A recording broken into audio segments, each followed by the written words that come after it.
পশ্চিম দিকে নামাজ পড়ে কোনো লাভ নাই, আল্লাহ তো শাহজালাল বাবার কাছে বসে আছে।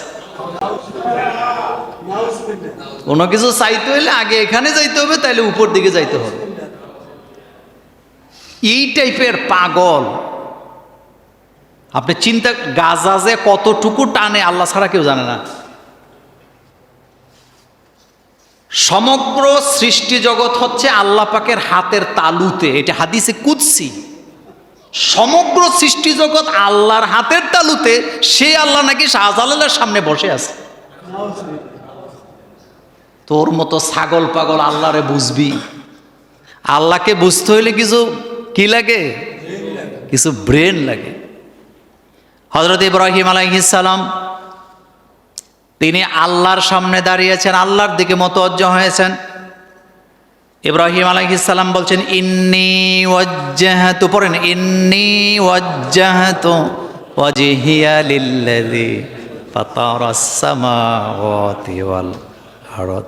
আমি আমার চেহারা ঘুরায় দিলাম, আমি আমার চেহারাকে ফিরায় দিলাম যিনি আকাশ আর জমিনের রব, যিনি সমগ্র জাহানের প্রতিপালক। এটা সাধারণ কোনো ব্যাপার নয়। তাহলে বোঝা গেল মানুষ আল্লাহ ছাড়া কারোর সামনে মুতাওয়াজ্জিহ হতে পারবে না। আর আমরা পশ্চিম দিকে নামাজ আদায় করি, কাবাকে কেবলা বানায়া, কিন্তু কাবাকে আমরা সেজদা দেই না, বরং কাবার মালিককে আমরা সেজদা দেই।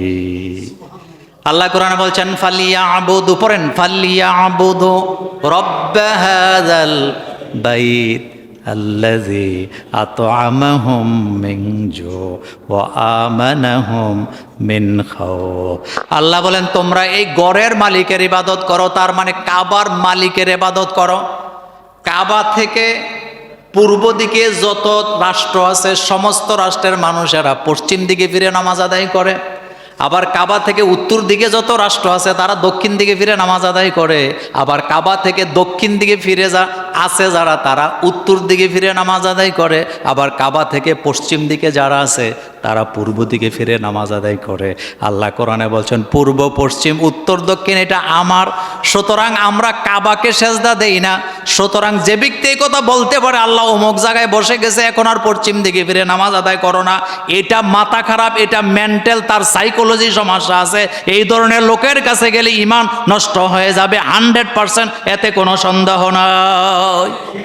এগুলোর সামনে গিয়ে মানুষ বসে থাকে খিচুড়ি খাওয়ানোর লিগে। কি খাওয়ানোর লিগে? মূলত খিচুড়ির বড় বড় ডেক দেখে আসে। ডেক বুঝেন তো? বড় বড় খিচুড়ির ডেক দেখে আইছে, কিন্তু এখানে আল্লাহকে পাওয়ার জন্য কেউ যায় নাই।